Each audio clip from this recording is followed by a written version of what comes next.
and localities. Please follow. Great choices. Our tour include those Plastop at St. Paul Metropolitan Cathedral, Plaza Burgos, Rizalagon Museum, Padre Burgos House, the Parish of St. Augustine of Hippo, and the Vegan Heritage Site. That sounds great and amazing. How long is the tour? It lasts about 4 to 7 hours. How much is the tour? The tour is 5,000 per person, which include the transportation and entrance fees. I'd like to book on March 11, 2025. I will reserve your spot. Our guide will meet you at airport at 8 a.m. on March 11, 2025. Okay, thank you. I'm excited. So wait lang po. Ko lang, ipaprocess ko lang po ang inyong flight ticket. Ito mo nang gamitin nyo. Nandito po lahat ng mga nangyari sa amin and nangyari sa mga bawat adventure.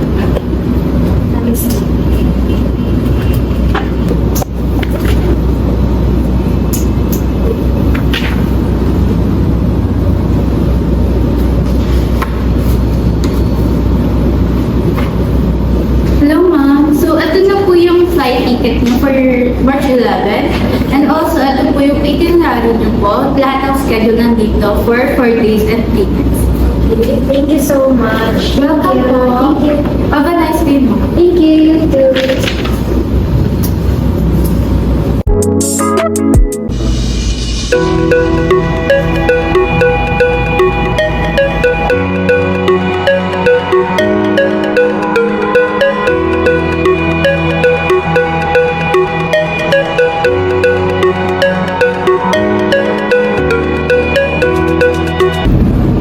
Good morning, Mom. Welcome to the Philippines and welcome to Vegan. I'm Sofia Gonzalez and I'll be your guide today.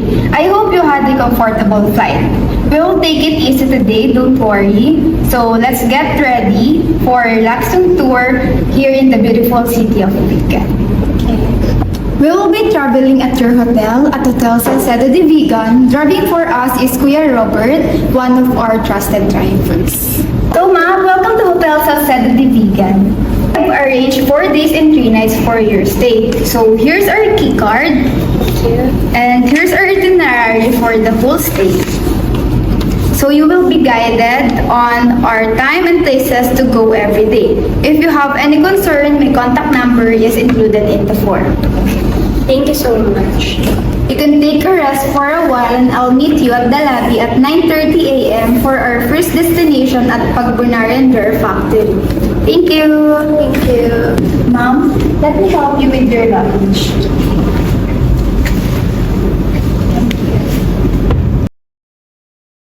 Good morning, Miss Gal. I hope you were able to relax and settle at your room. We will now heading to Pagbunarian Jar Factory. Our travel time is about 15 minutes. How was your room, Ma'am? Did you like it? Yes, I like it. It's very comfortable. Oh, good to hear that. We have prepared some snacks for you. Thank you. So here we are po. Our first stop is Pagbunarian Jar Factory. Oh, this is a lovely place.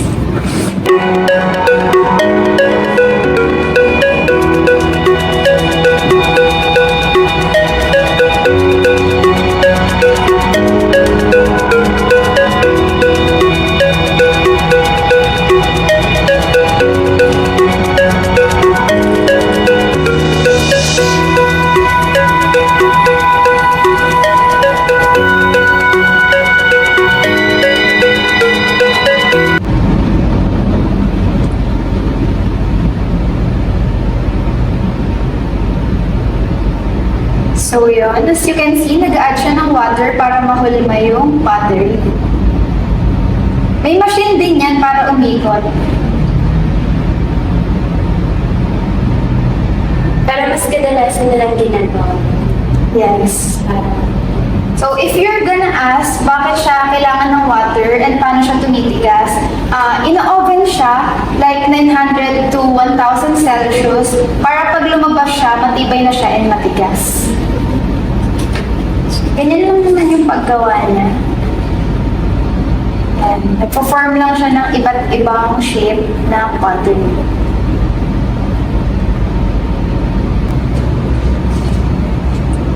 So, what date when it was built? So the Pagbunaran Dur factory has been around for centuries. The practice of pottery making in Vigan dates back the 16th centuries during the Spanish colonial period. So, who is the owner?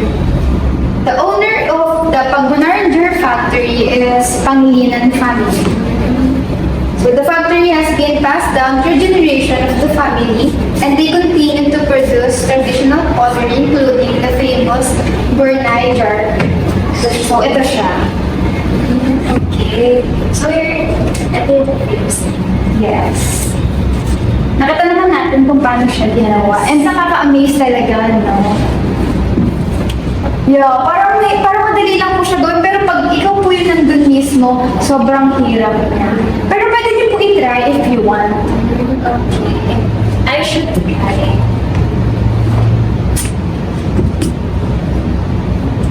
So, I hope you enjoy this place.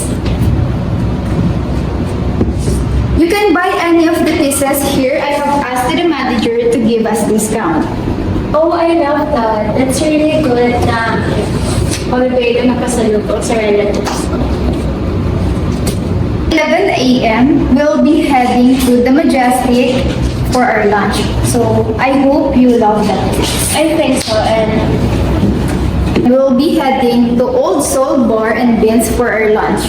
I'll make sure you would love the place. oh, okay. Here we are, Mom. This place is popular spot here in Vigan. They serve amazing local food. You'll definitely have to try their vegan longanisa, empanada, and bagnet. I'll make sure to order the best dishes so you can enjoy the authentic Ilocos taste. I have allotted 3 hours for lunch and free time so you can enjoy your meal and relax. You can also look around near this area to see the whole place. At 2 p.m., I'll meet you at the reception area for our last destination, which is Cali Risotto. Hi, Miss Gal. How was your lunch? It was good, and the ambience here is very green, and the staff is very accommodating. Good to hear that. We will now heading to Cali Risotto. Let's go. Now heading to Vigan, and it will take us about an hour. So you will enjoy the scenic drive, and I'll share some information along the way, so don't hesitate to ask questions. Vigan is really known for its well-preserved Spanish architecture, and later you will see how rich in history and culture the place is. Vigan is a UNESCO World Heritage City famous for its well-preserved Spanish colonial architecture. The cobblestone street of Cali Crisologo and historical landmarks show the city's rich culture heritage. It's also known for local delicacies like vegan longanisa and traditional handicrafts like Inabel textile and Burnay potteries. So next po natin, Ma'am, is Cali Crisologo. Ito po yung entrance pass. So lagay niyo lang po dyan. Alam na po yung mga po. Okay, thank you. So, ayan. Kung makikita nyo, pwede kayong magkalesa. Then may mga tricycle din, pero onti lang. So, old house. Sige po, bigyan ko muna po kayo ng time pagtingin-tingin. Then, explain ko po sa inyo after. Thank you.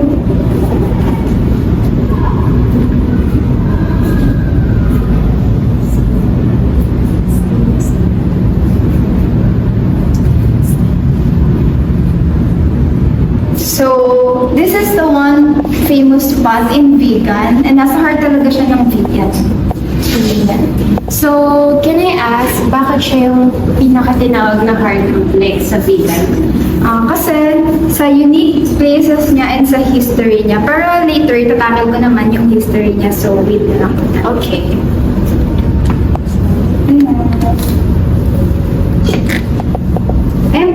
souvenir. So, ito yung Kalye Crisologo. Paggabi ganyan po siya. As you walk along this cobblestone street, you will feel like you're in a Spanish colonial era. The architecture is beautiful and you will see a lot of old houses na may unique charm. Take your time and explore the shop and take some photos. It's really a good place to enjoy the vibe of the city. Crisologo is a famous street in Vigan known for its preserved Spanish colonial architecture. It was named after the late politician and writer Flora Crisologo, who was born in the area. The street is lined with central houses, many of which have turned into shop and museum, showcasing the city-rich heritage. So, let's talk about the history. Ang history niyan, as you can see, di ba? Old na siya. Yes. Old na yung mga houses. Before kasi, nagka-landslide dyan and earthquake. Tapos dyan din naganap yung World War II. So kaya naging ganyan siya. Pero hindi siya inabandona. Ang nangyari is ginawa siyang shop, souvenir shop, museum, and churches. Okay. Other questions, ma'am? None. Okay, thank you. Over the years, Vigan and Kalye Crisologo have survived natural disasters such as an earthquake, a wars, especially World War II. But despite this, the city has managed to preserve its old war charm with cobblestone street and houses made of wood and brick. Many of these buildings are now museum, hotels, and shops selling local crafts. Kalye Crisologo was declared a National Historical Landmark by the Philippines government in 1999 to protect its historical value and promote tourism. Today, it is a living reminder of Philippines' colonial past and a system of country's rich culture heritage. Activities naman po na open ngayon. Pwede po kayo magkalesa. Ang kalesa po natin is 150 per hour. Per hour? So, Per hour. okay. Yung kalasa na ba yun, like, around na? Around Kalye Crisologo only. Okay. Tapos, meron din pong performance near Kalye Crisologo Street. So, tour ko na lang po kayo dito doon. And souvenir shop. Souvenir shop. Open po siya 24 hours.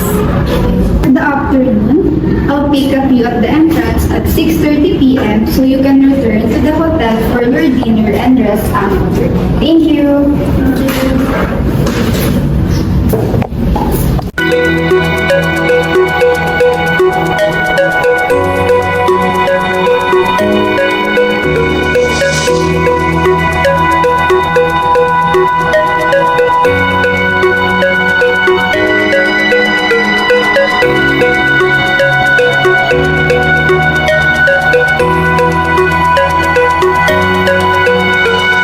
I'll leave you to enjoy the rest of the day. If you need anything at all, just let me know.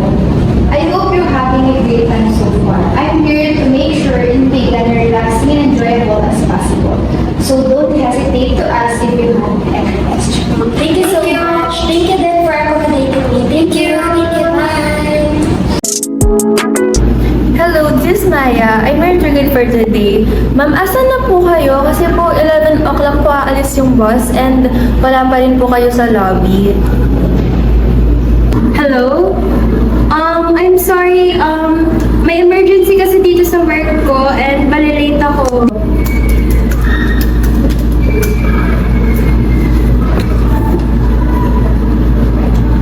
Hello? I'm sorry. Malilate ako kasi may emergency. Lakas, Bert.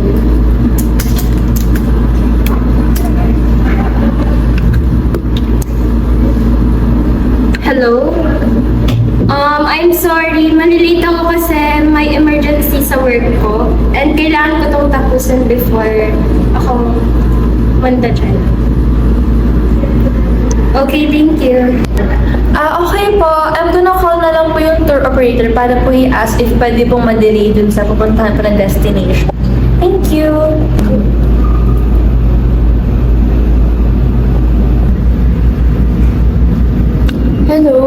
Ay, actually, tatawagan dapat kita ngayon talaga. So, tumawag sa akin ng company, then sinabi, ba't daw wala pa kayo dun sa first station nyo? So, kinausap ako, sinabi ko na lang na madadali kayo ng mga 10 minutes or 30 minutes. Tapos, pero, yung sinabi sa akin ng company, yung oras ng alis nyo is ganun pa rin since may mag-tutor pa dun later. So, okay lang ba yung ganun? Sure po, okay lang kasi matagal naman po yung allotted time na binigay ko para po dun sa first destination namin. And I think patapos na rin po yung yung tourist sa pag-aayos niya po ngayon. And I think by 11:30 makakaalis na po kami. Thank you. Oh, I'm sorry I'm late. There's an emergency talaga sa work and I need to handle it talaga right away. It's okay po. My name is Maya Averin. I am your tour guide for today. And kasi yung time po talaga, yung time po talaga ng tour natin sa cathedral is 12 p.m. But since you're late po ng 30 minutes, we can go there po. Makaka-arrive po tayo na ng 12:30 pa. Well, okay na naman daw po. Sabi ng tourist operator, nakausap po siya kanina. Pero yung time po ng dismiss natin doon is 2 o'clock pa rin po. So, is it okay po ba kahit 1 hour and 30 minutes na lang po yung It's okay. tour doon? It's okay. It's my fun time then. I'm so sorry. Let's go na po. Okay, let's go. We're almost there na po sa cathedral. Mga 10 minutes na lang po yung cathedral. Okay, I'm so excited. Yes. Dito na po tayo. Okay, let's go. So, for our first destination po, we are here at St. Paul Metropolitan Church. This church was built po in 1574 and nakomplete lang po siya noong 18s. Okay, so gano'n na pala siya katagal. Yes po, and it was the one of the oldest church po dito sa Vigan, Ilocos. This church was under the supervision po of Juan Salcedo. Si Juan Salcedo po, siya po yung Spanish founder ng Vigan. This landmark po, it is considered as one of the religious landmark po, not only sa Vigan but also sa buong Philippines po. Wow, that's fantastic. And kapag po nakapasok po tayo sa loob, may kita mo po yung architecture na po. So let's go inside po. This cathedral po, it was the first building in Ilocos na gawa po sa tiles yung roof. As you can see naman po. And yung architecture po ng church po na to is po talaga siya, inspired po sa Chinese architecture. And parang inspired talaga po siya sa architecture ng mga church sa Chinese. The cathedral po, it has 12 altars and it also have hammered silver panels, 3 naves, and choir loft. Ayun po. That's all po for the cathedral. I'm gonna give you some time po to enjoy the cathedral. I'm gonna call you na lang po later if time na po natin. Okay, thank you. Yes, I will enjoy it. Thank you.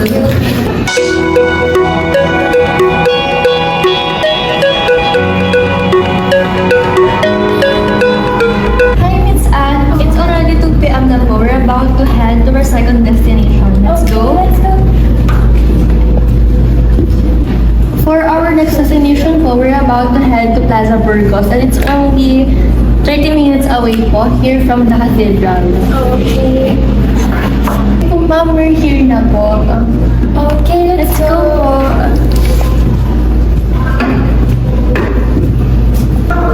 So, eto po yung Plaza Burgos. It is named po under Father Jose Burgos. He is one of the... Father Jose Burgos po is one of the Filipino martyrs, 3 martyrs na na-execute po nung time ng Spanish. And they were also known po as the Gomburza. This plaza honors Father Burgos for his advocacy for Filipino rights and independency. Plaza po, hindi lang po siya historical site. Ano rin po siya, attraction po siya sa mga tourists and also may mga tumatambay din po dyan ng mga estudyante. Kapag po uwian, may dyan po sila gumagala. And kapag po may mga festival, they also celebrate Longganisa Festival po sa plaza na yan. Yes, and Sa mga corners po, may mga souvenir shop, like right there po, ayun. And then, may mga nagbebenta po ng ice cream, mga ice cream vendors, may mga kwek-kwek, yung mga tusok-tusok po, and like may mga other, souvenir shop din po dun sa kabilang side ng plaza. So, ito po yung mga souvenir shop. Ito po, usually, yung mga ganito po, handmade lang po siya. So, ginagawa po siya dito para po ibenta sa mga tourists. Hi ma'am, I'll give you some time po to enjoy and roam the Plaza Burgos. And if you want to buy some souvenirs, want to eat, you can buy souvenirs and kain po kayo sa mga makikita niyong food stalls. Okay, thank you. I'll call you na lang po kapag po time na po.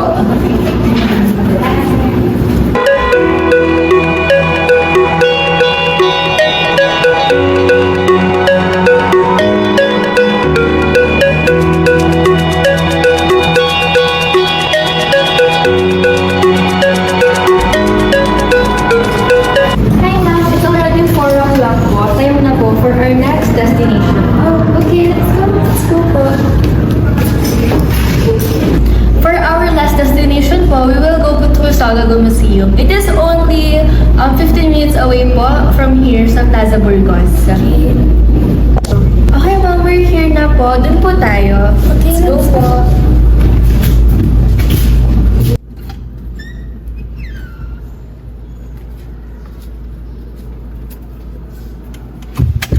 Before we go further po, I want you to have this ticket po for the museum and sa entrance po natin siya.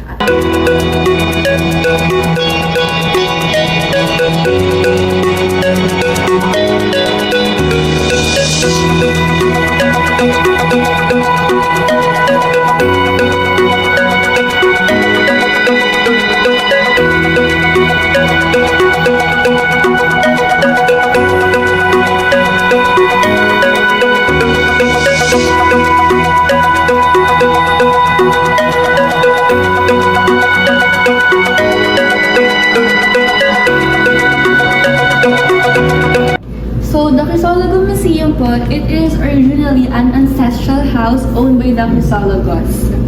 The Crisologos po are one of the most vegan political family. Flora S. Crisologo po, siya po yung congressman dati sa Ilocos, and siya rin po yung head ng Crisologo family. Siya rin po yung yung author po ng museum po na to. The Crisologo family, sila po yung nag-rule sa vegan noong 1970s. So, sila sa kanila dito. Si Flora po, he was shot in the head po by an unidentified gunner. Hanggang ngayon, hindi po nila alam kung sino po yung bumaril sa kanya. So this museum po, it is also a reminder po of Flora S. Crisologo and nung mga time po na sila po yung namahala sa vegan. It's a remembrance for him po. And po may mga artworks po, may mga painting na very cultural based po. So as you can see here po, may mga painting, mga canvas, mga portraits. So, and dito na lang po yung mga painting po ng mga artists na sila po yung mga nag-promote po ng mga cultural arts. Yan, sa painting po sila. Okay, ma'am, I'll give you some time po to explore the museum and I'll call you na lang po once na time na po. Okay, take some pictures. Yes, thank you.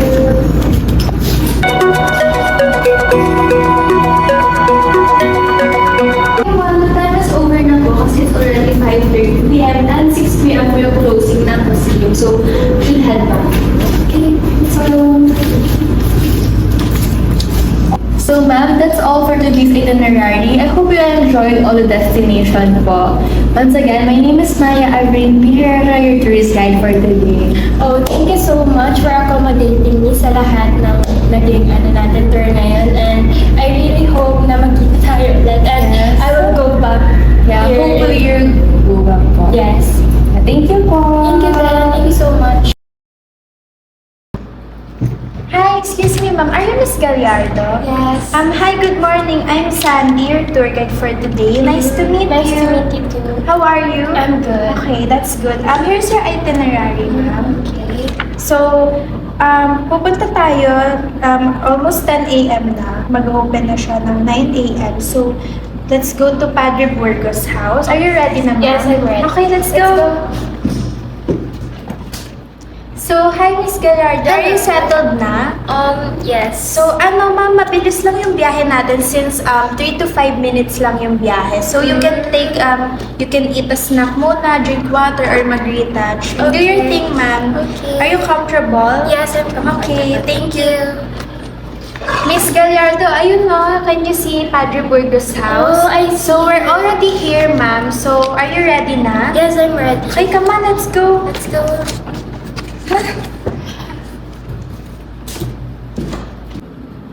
Welcome to Padre Burgos' house.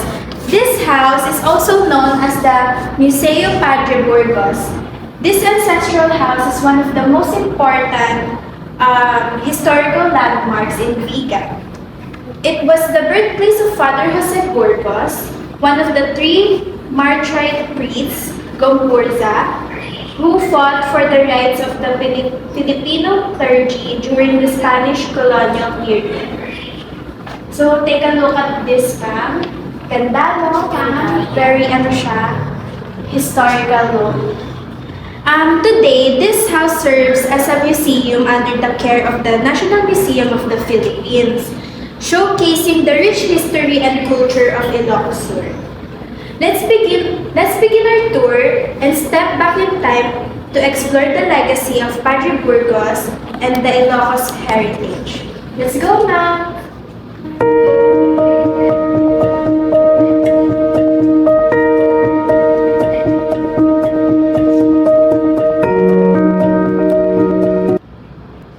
Before we enter, take a look at the structure of this house. It is a classic example of bahay na bato, a traditional Filipino house during the Spanish period. The lower part is made of stone, while the upper level is built from wood. This design was meant to withstand earthquakes, which were common in the Philippines. The windows are large and made of capiz shells, allowing natural light and air to flow inside. Now let's proceed inside. Come on, Miss Gallardo. So, welcome to the sala, aka the living room. This is the sala living room. Here, the Burgos family would receive guests and hold gatherings during the Spanish period. Houses like this reflected the social status of the family.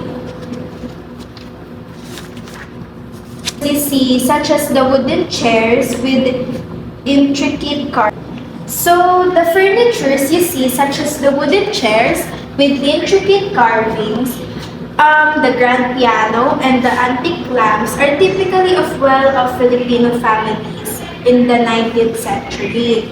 Imagine how people back then would sit here and discussing the issues of their time, especially about Spanish rule and the struggle for reforms. Yan lang mo, admire mo muna yun. Yeah. And here, Miss Gallardo, this is the bedroom. This is one of the bedrooms which contains some personal artifacts believed to have belonged to the Burgos family. You can see antique poster beds, religious icons, and old clothing that showcase the lifestyle of the era. Padre Burgos, despite being a priest, came from a well-respected and educated family. His early life in this house influenced his strong sense of nationalism and justice, which later led him to fight for the rights of the Filipino priests. Okay, Miss Gal, so take a look at the study area and the dining area for a while. So, yung kitchen and dining area where traditional Filipino cooking took place. You'll notice the clay pots, wooden utensils, and antique dining sets used by the family. Meals during those times were simple but hearty, often consisting of rice, vegetables, and local delicacies like tilapia, our Filipino cultures. So, yes ma'am, admire mo muna and then let's go to their so-called kind of backyard later. Okay, Miss Gallardo. So, it's a wrap for our first tour of the day. So, nakapag-picture ka na ba, ma'am? Yes, I okay have na. some Pictures here. So, as you can see sa itinerary, our next stop is magla-lunch ka muna. So, are you ready to have lunch? Saan yung po ba gusto? Kahit saan. Kahit saan. Sige, come on, let's go back to the car na. Hi, Miss Gal. So, kamusta naman yung food? The food is good and the stops are very accommodating. Okay, that's good. So, are you ready na ba sa next stop natin? Yes. So, our next stop is the parish of St. Augustine of Hippo, which is the Bantay Church and Bell Tower.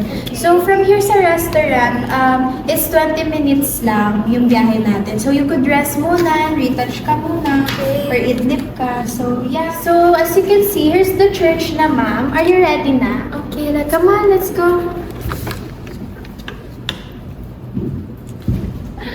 So, welcome to the historic parish of St. Augustine of Hippo, also known as the Bantay Church, one of the most iconic religious and heritage sites in Ilocos Sur. So, makikita niyo ma'am, ang ganda ng structure niya. So, this church is not just a place of worship, but also a witness to centuries of history, faith, and resilience. It stands proudly in Bantay, Ilocos Sur, just a few minutes away from Vigan, a UNESCO World Heritage City. So let's begin our journey back in time. The parish of St. Augustine of Hippo was originally built in 1590, making it one of the most oldest churches in the Ilocos region. So, the parish of St. Augustine of Hippo was originally built in 1590, making it one of the oldest church here in Ilocos region. Throughout the centuries, the church has undergone several reconstructions due to natural disasters and wars. The current structure showcases a beautiful So as we stand here, take a look at the church's red brick facade with intricate details. The church's design combines a Gothic and Romanesque elements, evident in its pointed arches, stained glass windows, and sturdy walls. So inside, you'll find a magnificent altar dedicated to St. Augustine of Hippo, the church's patron saint. He was a great philosopher and a theologian whose teachings greatly influenced the Christianity. Okay, so welcome to Vigan Heritage Site. So, dinala kita dito ma'am na almost paggabi na para makita natin yung magaganda, yung itsura niya pagka nabukas na yung street lights. So, let's take a walk while I'll explain you the history of Vigan Heritage Site. So, Vigan was founded in 1572 by the Spanish conquistador Juan de Salcedo, making it one of the oldest cities in the Philippines. However, even before Spanish arrived, Vigan was already a thriving trade center, with merchants from China, Japan, and Southeast Asia exchanging goods. During Spanish rule, Vigan became the center of politics, religion, and commerce in Ilocos Sur. Wealthy Filipinos/Chinese merchants helped build the city, leading to the creation of Vigan's iconic architecture, which combines Spanish, Chinese, and Filipino influences.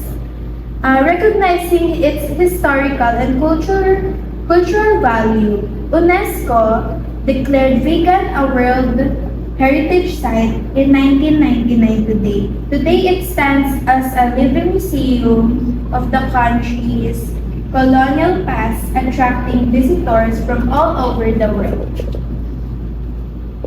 So, ma'am, Miss Gallardo, a visit to Vigan isn't complete without tasting their delicious delicacies. So, are you ready to explore some of their delicious delicacies? Yes, I'm ready and I'm excited to explore all of that. Okay, so here are some local dishes or some must-try foods, including vegan longganisa. You know longganisa, ma'am? Diba? Yeah. Masarap, lalo na galing dito sa vegan. And their empanada. Oh, I love that. And bagnet, it's a deep-fried crispy pork, similar to lechon kawale, pero mas better siya. Sinanglaw. If you don't know what sinanglaw, it is a traditional Ilocano beef soup with slightly sour and bitter taste. Pero siguro masarap siyang makulam, ma'am. I've tasted once, so you should try it dinner. Pero for now, we could have empanadas for snacks if you want ganun. So, ayun lang naman yung mga sikat. Pero marami pang foods dyan. Pwede tayo maghanap later. So, that concludes our tour Vegan Heritage Site. I hope you enjoyed. So, let us explore pa the foods and the rest of the night. Okay, come on, let's go.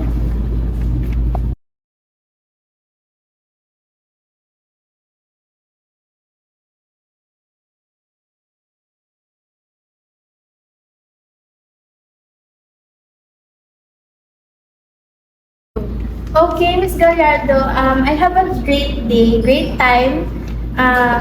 So let's go back to the hotel na, ma'am. Okay, thank you so much for accommodating me and stuff. Yes, I love spending time with you, Miss Gallardo.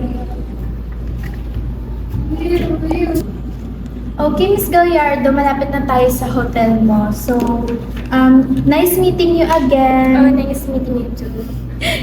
So see you when I see you. See you when I see Yeah, you. have a great night. Good Bye night. na. Bye.